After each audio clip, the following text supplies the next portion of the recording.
Assalamualaikum, ini tugas 10 modul Lokakarya. Perkenalkan, saya Desi Purnamasari, mahasiswi PPG BAT 3 tahun 2022 IAIN Curup.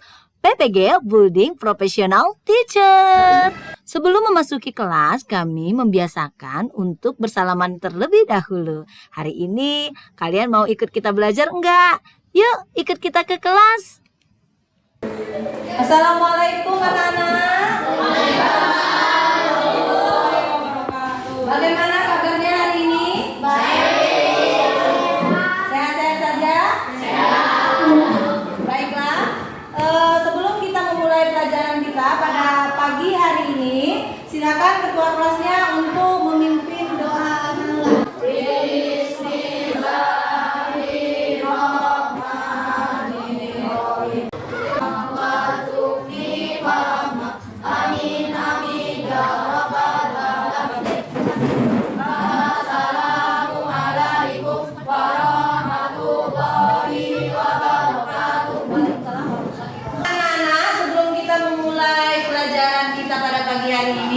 Silakan disiapkan dulu ya, pakai topi, buka dulu topinya, bajunya siapkan dulu, rapikan dulu pakaiannya. Karena sebelum kita memulai pelajaran kita harus semangat, ya. Bagaimana kalian sudah semangat semua untuk memulai pelajaran pada pagi hari ini? Semangat. Semangat. Baiklah. Hari ini ada yang tidak masuk? Enggak. Masuk semua? Ibu absen dulu ya. Abelinda hadir, kita Dwi Putri semua ya. Ridwan kenapa kemarin tidak masuk? Sakit. Sakit. Oh iya, selain kali kalau sakit tulis suratnya ya. Ya baiklah. Untuk memulai pelajaran kita pada pagi hari ini, marilah kita membaca bersama-sama kitab suci Al-Quran. Hari ini kita membaca surat Al-Baqarah ya. Coba sekarang kita baca bersama-sama surat Al-Baqarah. Silakan dibuka Al-Qur'annya. Biar ikuti semuanya.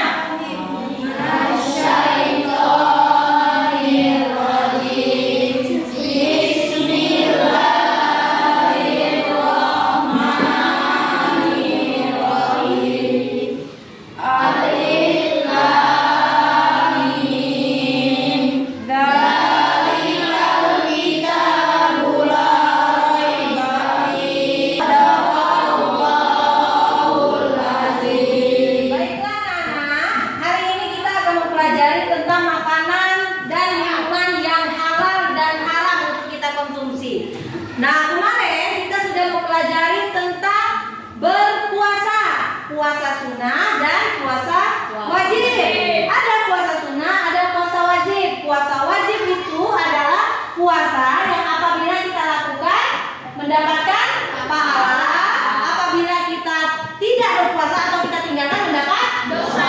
Nah, ada yang tahu contoh dari puasa wajib? Ya, coba contoh. Puasa nasar, puasa qada, puasa kifarah. Baik, kita kasih tepuk tangan. Puasa Ramadan, puasa kifarat, puasa qada itu merupakan puasa wajib. Sekarang ada puasa wajib dan juga ada puasa sunnah. Ayo, puasa sunnah siapa yang tahu? Saya Bu, Oh iya, coba. puasa yang bila dikerjakan mendapat pahala dan bila tidak dikerjakan tidak mendapat dosa. Bagus. Ada yang tahu macam-macam dari contoh puasa sunnah itu? Apa aja? Coba Pina. Contohnya puasa Syawal dan puasa Arafah. Puasa Syawal dan puasa Arafah. Bagus, mantap. Ya, kita lagi tepuk tangan. Berarti kalian masih ingat pelajaran kita minggu kemarin tentang berpuasa ya? Ya. Jadi kita harus menerapkan atau melaksanakan mengerjakan puasa itu yang wajib harus kita kerjakan, yang sunnah pun juga kita kerjakan agar pahala kita semakin berlimpah. Pagi hari ini kita akan mempelajari tentang mengkonsumsi makanan yang halal serta menjauhi yang haram. Ya, menyajikan hikmah mengkonsumsi makanan yang halal dan bergizi sesuai ketentuan dengan Al-Quran dan hadis. Sedangkan tujuan pembelajaran kita pada materi ini yaitu menjelaskan pengertian makanan halal dengan benar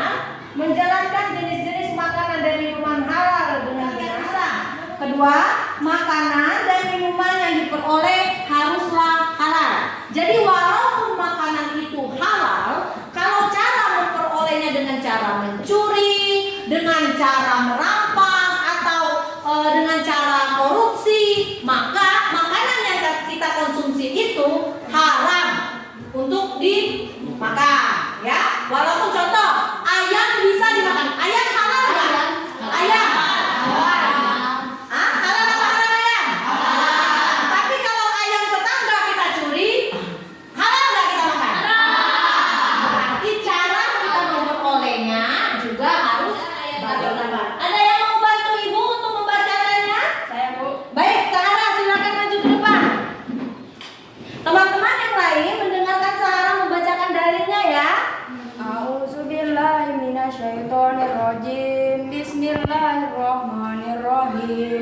Wa kulu mimma razaqakumullahu halalan thayyiban wa attaqullahallazi antum bihi mu'minun. Shadaqallahul azim. Shadaqallahul azim. Terima kasih Sarah sudah membacakan dalil tentang mengkonsumsi makanan dan minuman yang haram. Terdapat dalam surat Al-Maidah ayat 88. Apa saja supaya kalian tahu binatang ternak itu apa saja? Sapi, domba, ayam, bebek itu kan binatang-binatang bukan yang halal untuk kita makan, ya? Apa hewan ayam atau kambing ditabrak mobil mati, walaupun baru 1 menit dia mati, tidak kita sembelih dengan menyebut nama Allah, maka haram untuk kita. Apa hikmahnya? Mendapat ridho Allah karena telah mentaati perintah Allah. Tadi sudah Ibu jelaskan tentang makanan dan minuman yang halal dan haram untuk kita konsumsi ya. Tadi ada binatang yang tercekik, binatang yang menjijikkan, binatang yang terjatuh, binatang yang hidup di 2 alam, itu semuanya haram untuk kita konsumsi. Sedangkan yang halal untuk kita konsumsi adalah makanan yang baik untuk konsumsi tadi. Ada yang ingin bertanya? Ayo angkat tangannya. Oh baik, ayo silakan Anda. Ada yang ingin ditanyakan? Kenapa babi itu diharamkan? Kenapa babi itu diharamkan? Coba di antara penjelasan itu tadi ada yang bisa menjawab kenapa babi diharamkan? Ayo. Oh coba, ayo. Karena babi itu kotor. Di dalam tubuh babi mempunyai cacing pita yang bisa menyebabkan penyakit dalam tubuh, dan babi itu tidak mempunyai leher. Oh bagus sekali.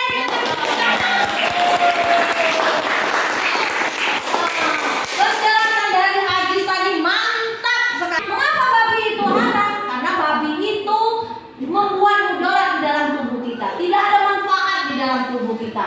Di antaranya terdapat cacing pita yang tidak akan mati walaupun dimasak dalam derajat berapapun, sehingga akan hidup di dalam tubuh kita dan akan menimbulkan penyakit. Selain itu, salah satu syarat halalnya suatu hewan itu kan harus disembelih. Aziz tadi menjawab bahwa babi itu tidak ada leher. Bagaimana mau kita sembelih kalau lehernya pun tidak ada? Kan sembelih kan di leher, bukan di kaki, bukan di tangan, ya kan? Bagus, Aziz, mantap. Sekarang coba, ada yang ingin bertanya lagi? Nah, Mengapa kodok itu haram? kenapa kodok itu haram? Ada yang mau menjawab? Kenapa kodok haram? Coba, Pika. Karena kodok hidup di 2 tempat, air dan darat. Oh, karena kodok hidup di 2 tempat. Mantap juga Pika, ya kasih tepuk tangan. Nah, Pika menjawab kenapa pertanyaan dari Rizky. Kenapa Bu kodok itu haram untuk kita konsumsi? Kodok haram kita konsumsi karena kodok itu hewan yang hidup di 2 alam. Kodok itu dia bisa hidup di darat, bisa juga hidup di air, ya kan? Maka semua hewan yang hidup di 2 tempat haram kita makan. Coba selain kodok apa lagi? Contoh hewan yang hidup di 2 tempat apa? Kura-kura, buaya. 1, kelompok 2, kelompok 3. Kelompok 1 silakan mendiskusikan jenis-jenis makanan yang haram dikonsumsi. Jadi silakan nanti didiskusikan ya. Yang kelompok 2 silakan mendiskusikan makanan-makanan yang halal untuk dikonsumsi. Ya. Yang ini kelompok 3 ini mendiskusikan hikmah dari makanan yang halal.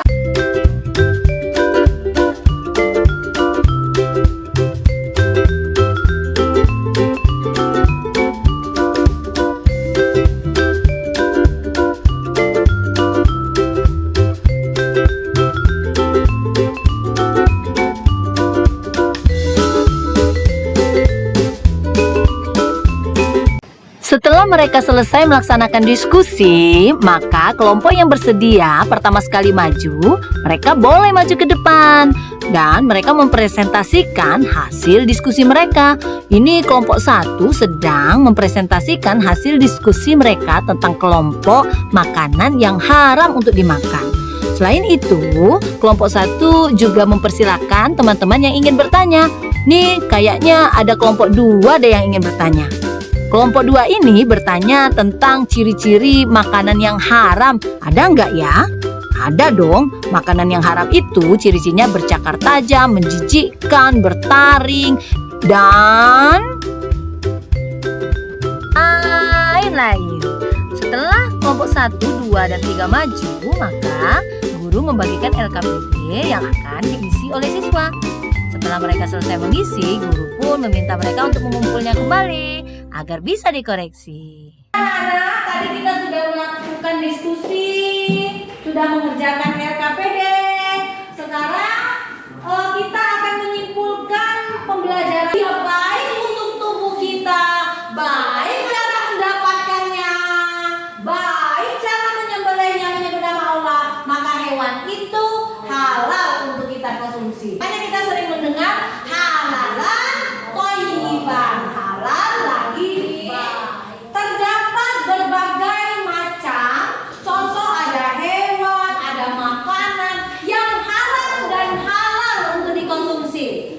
Ya, jadi kalian pilih ini dengan tanpa melihat, kalian ambil satu, kemudian kalian tempelkan apakah dia termasuk ke dalam kelompok makanan dan minuman halal, apakah dia masuk ke dalam kelompok makanan dan minuman yang halal dikonsumsi. Baiklah, bagaimana siap?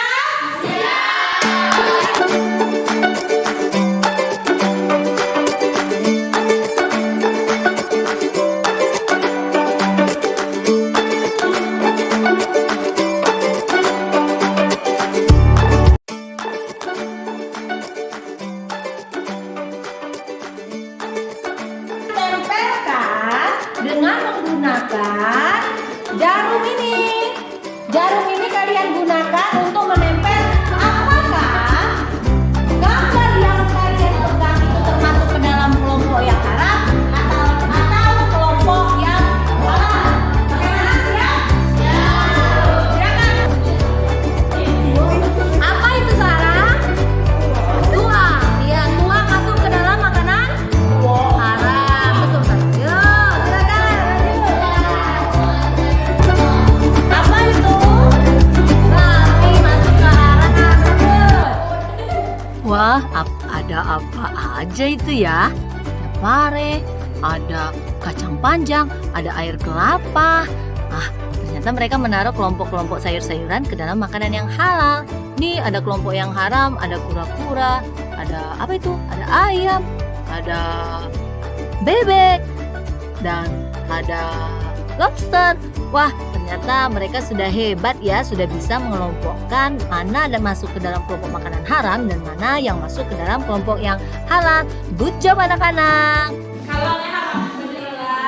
Hari ini selesai pembelajaran kita tentang makanan dan minuman yang halal dan haram dikonsumsi. Minggu depan kita akan mempelajari tentang masa kejayaan Bani Abbasiyah, ya, di pertemuan yang berikutnya. Ketua